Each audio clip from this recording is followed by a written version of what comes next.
This picture, please. Look at that. I mean, you know, come on. Let's check that out. Well, let's get started, and we'll take it from there.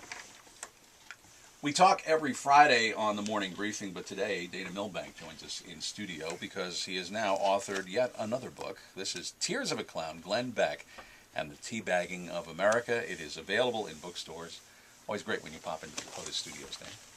It's a great pleasure to be here in Northeast Washington. Yes, indeed. I wanted to ask, first of all, I noticed that you've kept the tradition alive, no index, just like Homo Politicus.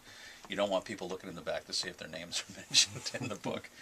But talk about how this book came about. You say that it came as a result of a column that you had done. Give us a sense of where the birth of the Tears of a Clown. I would say there's no index to make people look through the book, but I think you could more readily chalk it up to laziness on my part. But this one, I was not sort of looking to write another book. I've got sort of late onset attention deficit disorder, and I have trouble thinking in bits larger than about 1,000 words. So I was not setting out to do this, but one of my first op-ed columns on the Post editorial page was about Glenn Beck, and it was playing off this Gallup's poll that found out that more people asked to talk about the most influential person or the most respected person were more likely to volunteer Glenn Beck's name than that of the Pope. So I said, you know what, we got to look into what this man is all about. And so I spent a lot of nights and weekends doing just that. You did a lot of research in this. Watched more Glenn Beck on TiVo than was healthy. And read through the transcripts of virtually every show, and you know, something fascinating happens when if just a few minutes into a Glenn Beck show, you know he's saying something that's insane, but if you get caught up, if you just accept the original outrageous and wrong premise, the internal logic is all there. So you say, "Wow, this is real. This is captivating," and I can see why millions of people follow this man like he's some sort of messianic figure. Well, and to the point, you didn't get an interview with him, but you decided to tell the story in his own words. In other words, you take liberally transcripts from his television and his radio shows to paint a portrait of a person who has made his way and had in some ways several incarnations as a radio and a talk show host, but he was originally, as you get into in here, a DJ. He was a rock DJ, a pretty clever morning guy, kind of bounced around, and has had his own demons, as you talk about in here too. I mean, I think one of the stories that people are already familiar with, well, let me back up. You start the book with him sitting at the makeup desk getting menthol under his eyes. I think that sort of indicates where we're going to go with this, is that he's actually getting artificial assistance in being able to cry on camera. Is this the Glenn Beck that you see, a person who is doing whatever it takes to get the entertainment value of his program lifted, to grab audience? Is that your take on it? Well, it is, but that's not necessarily negative. I think he's a brilliant entertainer. I think there's very few like him in America. So whether you love him or you hate him, you have to have a very high regard for his ability to entertain, and also to sort of capture the moment, to see where the country is going and realize opportunistically how he can benefit from that. And I think we've seen that in the way he's changes and adapted his own ideology over the years and his own performances. Now, I'm not going to sit here and say he doesn't believe what he's saying. I mean, who can be particularly inside of Glenn Beck's head? You know, that's impossible. Only he can know whether he genuinely believes this stuff. But what we do know is that he has, you know, come to a lot of these beliefs fairly late in his career. And we also know that he is a brilliant showman. So, you know, set aside the ideology. The guy is a really good entertainer, and I think you can see that you know, he comes out of the morning zoo.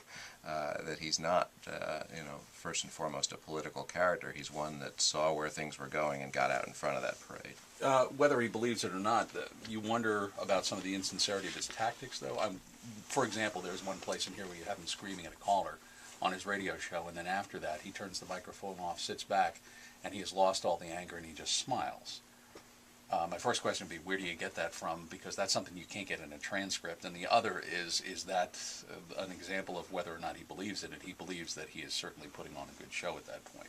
That certainly seems to be the impression, and he actually films his while he's talking there on the radio and streams it So on that's the where web. you saw it. Yeah, it was easy to see it that way. I think we should have something like that, perhaps here in your I studios. don't want to have that pressure every morning when I'm on the air. Thank you very much. But you get a sense of it just even watching him on television, how rapidly he can change from sort of maudlin to making jokes to this furious anger, and then moving on to some sort of self-promotion of his next appearance in a theater near you. Yes, he's very skilled at that. That may suggest that the things he's getting so angry about, he can quickly push out of his mind. But I don't want to say that that he's not genuine, that he's not angry about it. Only that he's very clever at the way he uses it. You're not calling him Lonesome Rhodes. For people who don't know, the face in the crowd, Andy Griffith, famous character of the man who basically bamboozles middle America into believing he cares about them and loves them, and pretty much turns out to be just a cynical opportunist. Tears of a Clown, Glenn Beck, and the Teabagging of America. Carefully chosen title? Well, it is. The tears we can see from the menthol-induced tears in the photo shoot on the cover, so we had to work with that one, which I think we got it on license from GQ or something like that. But the Glenn Beck and the Teabagging of America, now that can be seen as something of a naughty term, but really I was thinking of it in a sense of sort of like the sandbagging of America. I wanted to bring in a Tea Party because he is the de facto leader of that, along with Sarah Palin, but there is also something about him pulling the wool over the eyes, and I think in a lot of cases his followers don't really understand exactly what it is that he's been saying. Well, let's talk about his followers, because you say if you were to judge from the ratings, most of his followers are older, conservative, and ill. Based on the commercials, because there's an awful lot in there about gold, and there's an awful lot in there about, I guess, products that would help somebody who is aching or in pain in some way, shape, or form. Yeah. Continent. But these are people who attach on to him. Why? Is it because of the message of, I think as you portrayed it, you could sum it up as saying gloom and doom. I mean, this is an apocalypse that's waiting to happen, and as a result of that, he is going to show you the way out of it. Is that the kind of person who you think follows Glenn Beck? Right. I say that they're following him because they share his fear, or what he's projecting as fear on the air. I mean, a huge number of his followers are very devout religious Christians. I think he started out with a core base of Mormon followers, because that's his faith, and I write in a book a bit about the way he speaks in ways that a Mormon follower would understand where that's coming from, in terms of Mormon prophecy.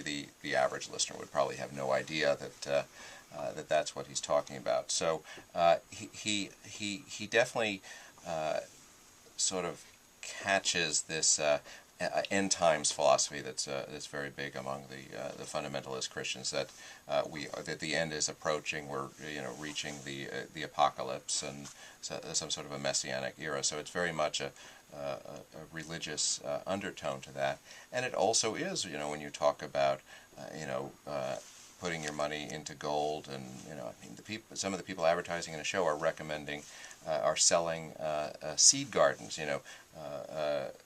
impenetrable boxes of seeds, so that when the apocalypse comes, you can plant these in your backyard and shoot off anybody who comes with the gun you've also got. So this is the mindset that people are in, and he's encouraging that mindset by repeatedly reminding them that the end is near and it may well be too late, and so on and so forth. And it's you've got a lot of, I wouldn't say angry so much as frightened people.